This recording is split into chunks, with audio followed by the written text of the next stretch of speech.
Au pays des clichés sur Rio, il y a les plages, le pain de sucre et des airs entêtants fredonnés par un archétype de la femme brésilienne.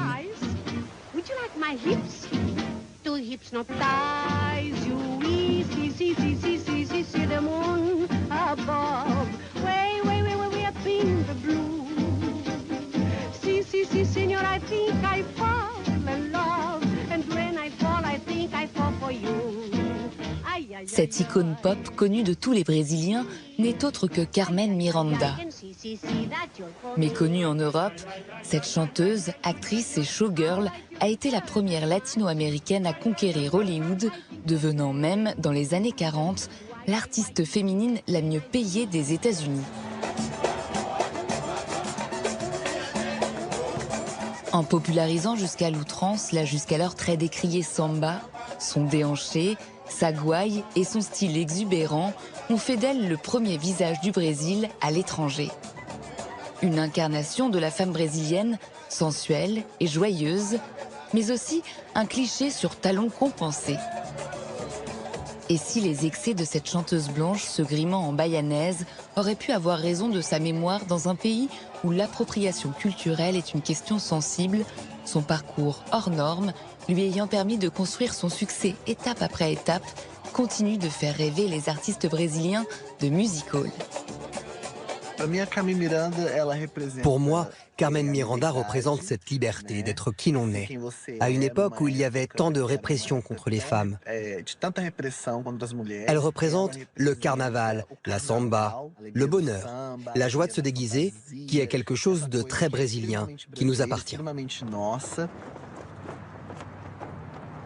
Lapa est le plus bohème des quartiers de Rio. Ni d'artistes, de bars et de cabarets, collé au centre historique de la ville, il est en 1915 le quartier de bien des migrants. C'est là que Carmen arrive à l'âge de 6 ans, avec ses parents fuyant la misère du vieux continent. Elle a grandi dans une famille portugaise, dans un monde fermé et religieux, auprès de sa mère, et en même temps, elle était carioca. Quand elle sortait, c'était un monde profane qui s'ouvrait à elle. Ici, il y avait des travestis, des prostituées, des commerçants, des artistes, des intellectuels, des professeurs aussi. Et c'était ce mélange qui rendait le quartier si fascinant. Carmen sortait la nuit, en cachette. Comme elle était d'origine portugaise, elle observait un peu comme une spectatrice, tout en s'appropriant les situations. Elle avait un regard différent. Et c'est cela qui lui a permis de forger son propre style. À l'époque, Lapa était un endroit où on pouvait être totalement libre, dans sa manière de parler, de marcher, de se comporter comme une carioca. C'est à cette source que Carmen s'est abreuvée. La jeune fille très vite trace son chemin entre ces deux mondes et forte d'une solide éducation, elle s'engouffre dans les espaces de liberté que lui offre ce Rio joyeux et décadent. Dans la chorale de l'école religieuse où elle apprend le chant adolescente, elle donne déjà une touche toute personnelle aux interprétations.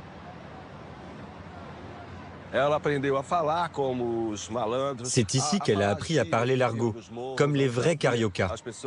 Et comme elle était très maline, elle observait et reproduisait tout.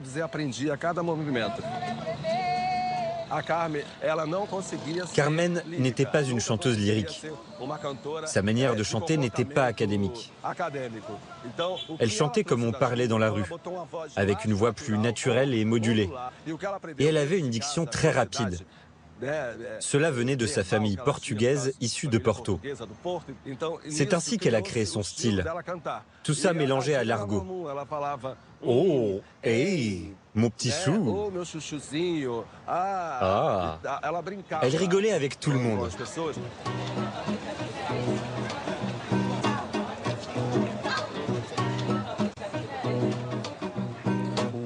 Une gouaille qu'aujourd'hui encore on célèbre dans les rues du quartier.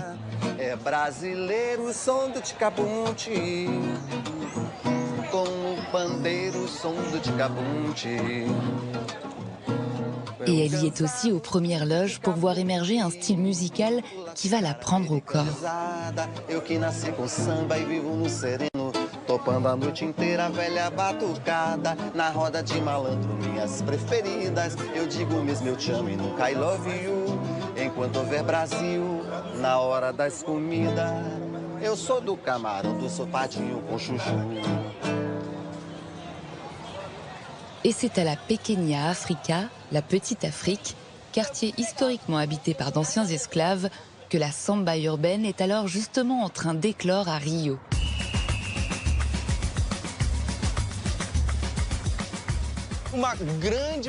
Une grande partie des Brésiliens pensaient encore que la samba était un rythme barbare, terme utilisé à l'époque pour signifier que c'était une musique sauvage, pas aussi sophistiquée que les rythmes venus d'Europe, et que cela faisait honte au Brésil.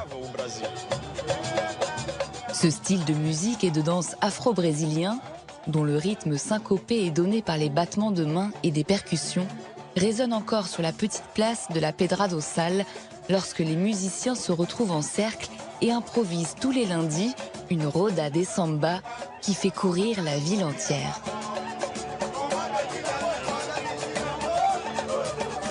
En tant que femme blanche, Carmen Miranda doit ruser pour côtoyer les sambistes carioca. Elle ne pouvait pas se rendre au Roda des Samba, qui était un espace de sociabilisation des hommes noirs de la ville.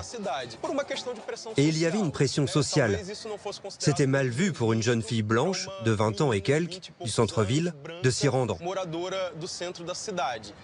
Ce qu'elle faisait, c'est qu'elle invitait ses compositeurs dans la maison de sa famille. Et c'est là qu'elle apprenait les chansons, les paroles, la mélodie, et traînait avec eux. C'est comme ça qu'elle commence à écouter ce rythme et à s'y identifier. Mon cœur est brésilien, car s'il ne l'était pas, je ne comprendrais pas aussi bien la musique de cette terre. Et c'est une samba de carnaval, Taï, qui va lancer sa carrière. Alors qu'elle a 21 ans en 1930, Carmen Miranda est l'une des premières artistes à enregistrer un disque de samba. Elle en vend 35 000 en un mois, du jamais vu à l'époque au Brésil. Comme une revanche, elle commence à fréquenter la haute société de Rio et sort en moyenne un disque tous les 18 jours cette année-là, principalement des sambas. Donc, quand des personnes snobs voyaient cette femme élégante chanter de la samba, ça les secouait. Ils se disaient, si elle aime la samba, pourquoi pas moi? Et c'est comme cela que Carmen a créé un pont entre la culture populaire et l'élite. Une culture populaire dont Carmen continue de s'inspirer, comme avec la figure de la bayanaise. Qu'elles soient leaders communautaires ou simples travailleuses, comme les vendeuses de beignets, ces femmes venues de Bahia, après l'abolition de l'esclavage, sont omniprésentes à Rio et Carmen les croise souvent en ville. Férue de mode, celle qui a longtemps travaillé dans une boutique de chapeaux va réinventer leurs costumes. La tenue traditionnelle des Bayanaises est très belle. Elle attire l'attention. Et Carmen, qui avait un œil très aiguisé pour la mode, qui avait cette sensibilité, voit tout de suite sa beauté. Le costume de Carmen Miranda est très graphique. C'est une bayanaise moderne. Sa jupe n'est pas arrondie, ni volumineuse. Elle est plus près du corps. Elle laisse apparaître son nombril et son ventre. Et les turbans de Carmen deviennent à chaque fois plus grands, avec beaucoup d'ornements, de plus en plus cinématographiques et hollywoodiens, s'éloignant des turbans traditionnels. Sa tenue de bayanaise blanche, dans le film Banana da Terra en 1939, devient très vite une tenue iconique qui la rendra bientôt célèbre dans le monde entier.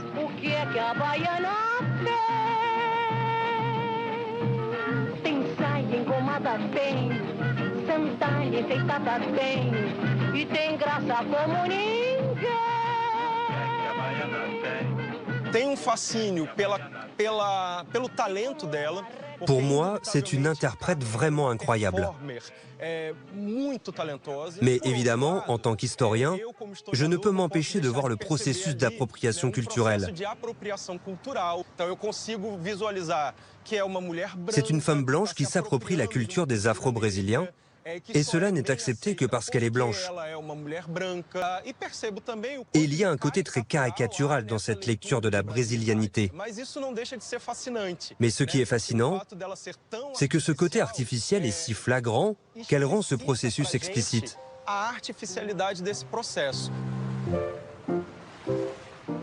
Sa carrière prend alors une autre tournure grâce à ce numéro de la Baianaise que Carmen joue sur la scène du casino d'Urca, dont elle est la tête d'affiche. À l'ombre du pain de sucre, le quartier d'Urca a aujourd'hui une ambiance de paisible village balnéaire, mais dans les années 30, il grouille d'artistes du monde entier, comme Bing Crosby, Joséphine Baker ou Henri Salvador, venus en représentation au casino. C'était un endroit très en avance sur son temps.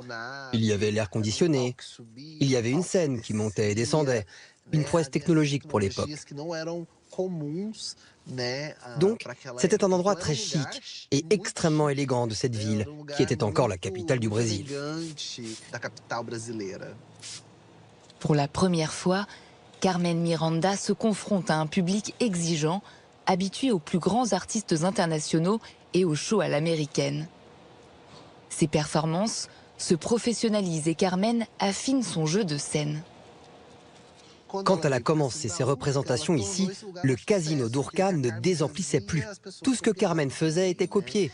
Carmen dictait la mode et c'était une bête de scène.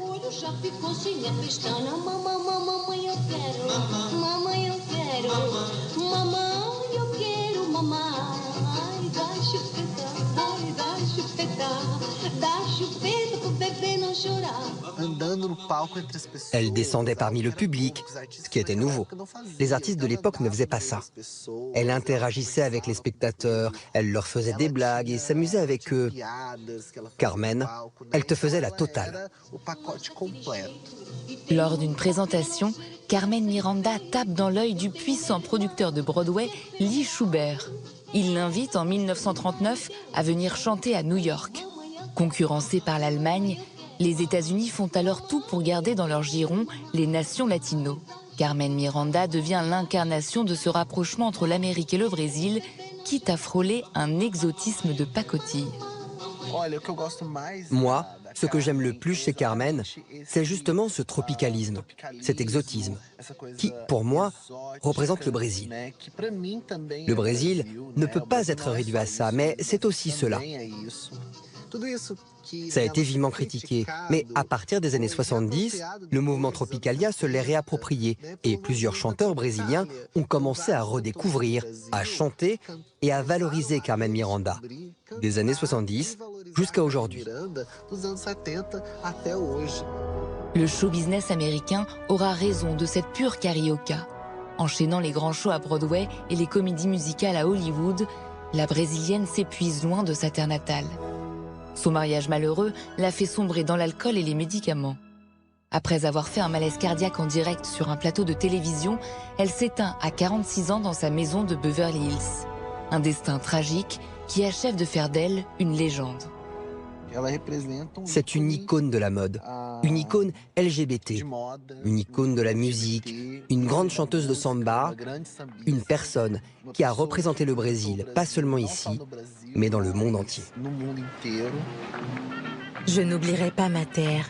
Je serai toujours Carmen qui aime Rio et qui est l'amie de tous.